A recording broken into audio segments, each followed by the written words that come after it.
and welcome to After the 80 Rugby League Ipswich edition. I'm your host, Terry Pascoe. On today's show, we'll review all the action from round 19 Rugby League Ipswich, preview all the games ahead of round 20, and today's player profile was Brock Eldridge from the Eastern Cobras. So stick around for that. Now, if you'd like to join the discussion, you can find us on Facebook and Twitter. Just search for After the 80 TV, and you can go from there. Also, now you can subscribe to this show via video podcast through iTunes. So jump on there and make sure you subscribe to the show. Joining me on the panel this week, as per usual, is Anthony Bomber Breeze. Welcome. No, good to be here again. We're heading into the last few rounds there. A few teams still fighting for spots there, but obviously we'll get into them A-grade games a little bit later on, won't we? That's right. Well, we'll kick-start it off and we'll have a look at the round under 19s after the weekend's sport. Some interesting results. How did you see it? Yeah, well, there were some interesting results there. Obviously, Brothers are top team. They had a loss to Norse on the weekend, 12-10. Norse were in finals contention there. They actually give them a bit of a touch-up, to be honest. There, I was over there. We expected a close game, but the Tigers come out firing there, and they had a couple of Thomas Koresh in the back row there. He had a blinder of the game. West End needed to win against the second place Goodna, so the top two teams had a loss on the weekend, and the Eastern Cobras were still a mathematical chance, but with them two upsets there, that's probably nearly ended their season. Well, let's have a look and see how the competition ladder looks now. This could be very, like I said, very interesting. I mean, there's, 3 points separating Eastern Cobras and Northern Tigers. I assume that just means Norse have got to not win and Eastern Cobras have got to win. Yeah, well, you get 3 points for a win and you get one just for turning up. So if Norse turn up the next 2 weeks and lose, they go to 44. If the Cobras win both theirs, I think they've got West End in one of them games there. They can sneak over the top of them. But other than that, it's going to be very interesting. That's going to be probably the closest competition out of all of them there. I think all four teams can win that under-19s competition. Like you said, I wonder if it was a much-needed loss for Brothers as well. Sometimes you see, a team that, does so well all through the season and struggles around finals time. So it's probably a much-needed win. Well, they went nearly the first round and a half, a round and 3/4 undefeated, and then they lost to Goodna, and that's who they play again this week. So if Goodna fire up and have a win this week, it could be back-to-back losses for Brothers, and that's obviously not what Darryl Squires, the coach of Brothers, will be looking for going in. They've lost their halfback, and obviously it did show last week a little bit of direction was lacking by the Brothers unit. All right, well, let's have a look at the results in the reserve grade competition. Again, a couple of close ones. We won't, obviously, not so much the Goodna Eagles, 66 over West End 4, but I guess the big game, or the big two clashes, Norse Tigers and Brothers, and Norse getting the victory there, and obviously Swifts over Rosewood. Yeah, well, this is nearly a carbon copy of the under-19. Brothers are on top and have taken all before them in the reserve grade there. North's fighting for a position in the top four there, and they just come out fired up there, and they got away with a good win. And like Swifts needed a win too to consolidate their spot. So the four in there is nearly set. It's just Goodna whether they can, after losing their 6 points, whether they can just fight back. I think they're in fifth position at the moment. So yeah, we'll have a look at that competition ladder and we'll see how they're going. Like I said, Goodna on 39 points. I mean, that's still very much contested, that fourth spot, isn't it? Yeah, well, like I said with the 19s, Goodna play Brothers this week there, so obviously Goodna will need to win that game. If Swiss happen to have a win, that could be the end of Goodna. So it's going to be a good game, and I'm sure they're going to come out fired up and looking for a win. I think that's one of the key facts here is, and I always look at it as well, is I reckon it'd be good for Goodna to take on Brothers. I know Brothers have had such a stronghold in this competition, but if you want to be part of finals football, you've got to beat the best. So if you want to be a part of it, you've got to take them down, and yeah. Well, it is a bit of a psychological thing as well there. If Goodna do beat them there, they may play them in the semi-finals at some stage. So, and like you said, to win the grand final, you have to beat these teams anyway. So starting from this week there, that would be Goodna's aim, yeah. All right, well, let's have a look at the results of the A-grade competition. I guess this is also starting to pan out a bit better with the competition ladder, but we'll first have a look at the Goodna game. Goodna over West End, 50-22.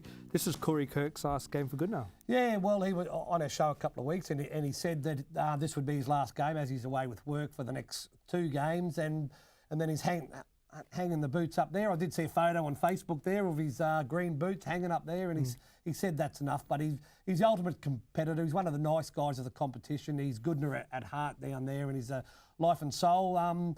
He's their goal kicker. So next year they'll be looking for someone to fill his shoes, and they'll be big shoes to fill. And he's not leaving the club in total. He's got to be still coaching in the junior ranks, so I'm sure he'll provide plenty of support for the senior guys. Yeah, well, I'm sure he'll still be at training there, passing on his experience to the boys around the trap. So obviously, like you said, he's not lost to the club there.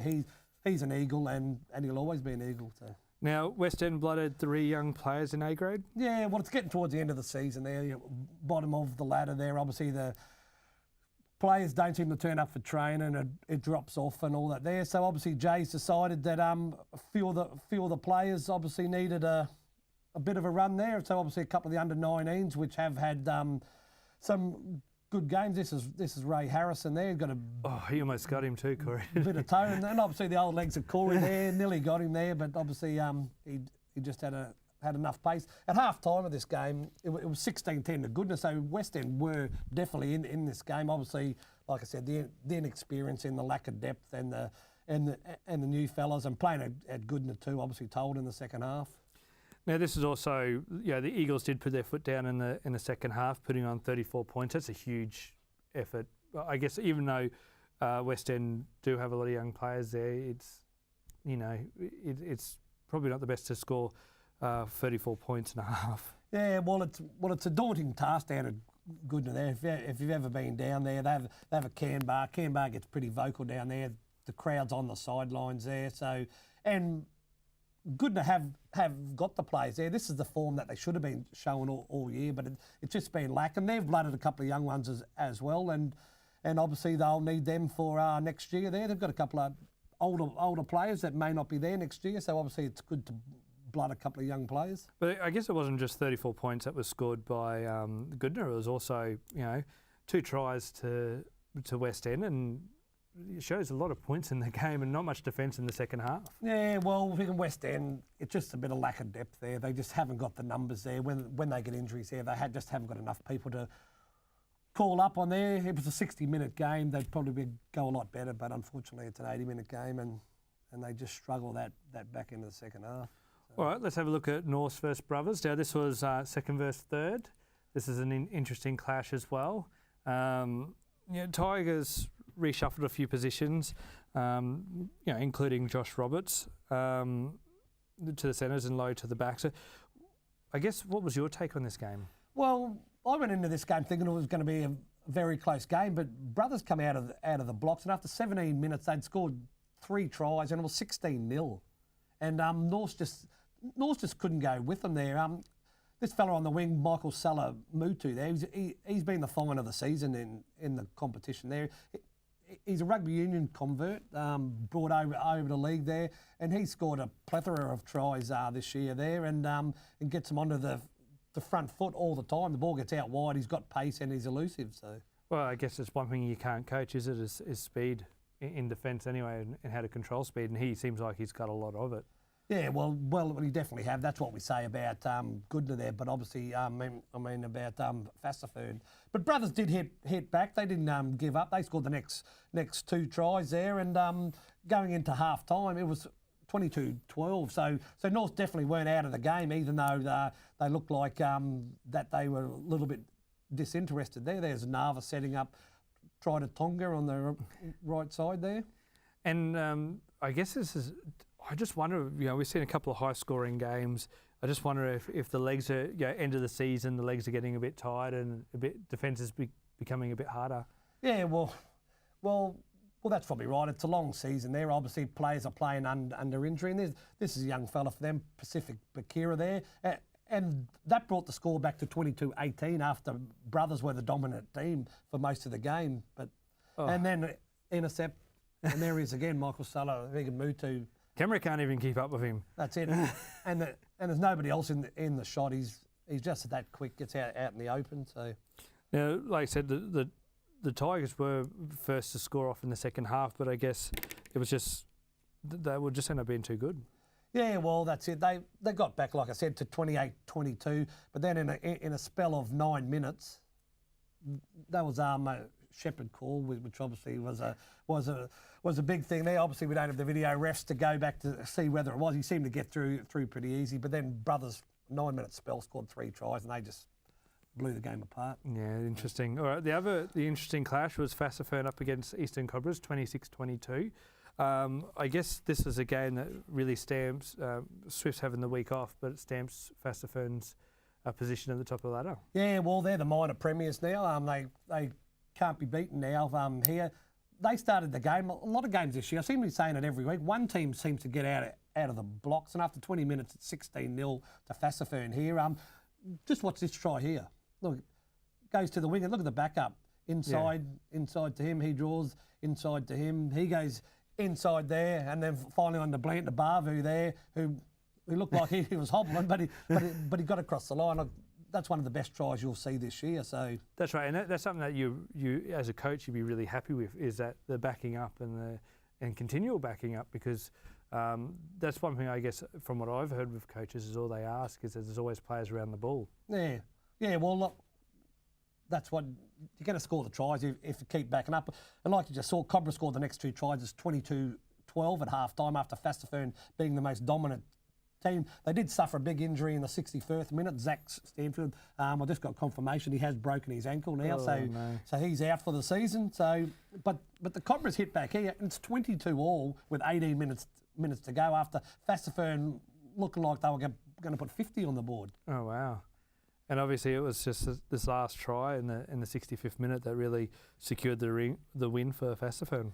Yeah, well, obviously they get the ball out wide. That's the injury here. There, I spoke to him this morning there, and he has confirmed that he's done ligaments as well as a broken ankle. So obviously it's not the way that you want to finish the season so close to the finals, and obviously being in the premier team, you'd be looking for a grand final medallion. But obviously he'll be looking now from the sideline, and we obviously wish him all the best in the operation ahead, I presume. Yeah, look, let's hope so, and a speedy recovery as well, because broken ankles aren't much fun. I'm sure no broken bones much fun. No, well, that's right. I think see, this was right near the end there too. They scored the try, and that's the try that evened it up at 22 with 18 to go there. But obviously Lavini out wide here scored his 3rd try, and Aaron Adcock passed out wide, and like I said, just pace again, and that was the winning try. Yeah, that speed, but obviously Cobras went very close a few times, but just great defence, and Fassifern were able to hold on. Yeah, well, that's it. You can see from the scoreboard, 26-22 with 6 to go, and that's what it ended up there. It was nearly an upset there. The Cobras just haven't thrown the towel in this year there. They lost to North there. They've beaten Swifts and nearly pushed the Premiers to a loss. Well, the Premiership favourites anyway. All right, well, let's have a look at the A-grade competition ladder after round 19. Like you said, it's going to be the top 4, like we've been saying every week, the top 4 is pretty much sought, but it's about who can get that top 2 position to secure those, the extra week if needed. Yeah, well, that's it. The Bombers are 1. It's position 2 that everybody wants to get. That gets you a double chance. You lose to Fassifern, you're there the next week. If you finish 3-4, you lose to the other ones there. Like Goodna played Brothers this week, so obviously North were second last week on the ladder. Now they're 4th. So 1 loss and you go a fair way down. Well, that's it. All right, well, let's have a look at this week's player profile. My name's Brock Eldridge. I play for the Eastern Cobras down at Redband Plains.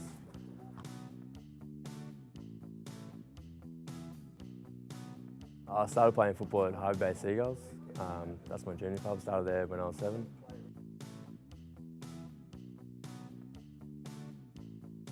My current playing position is utility back in 2nd row. Greatest achievement was making my A-grade debut at 17 and making a few grand finals, but unfortunately losing. Yeah.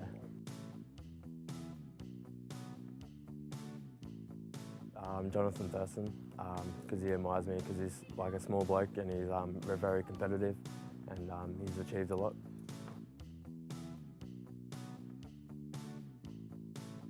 you got a dream, just follow it and head in the right direction, and you can achieve it. I'd like to be signed to any club, really. If I got the chance, I would, yeah.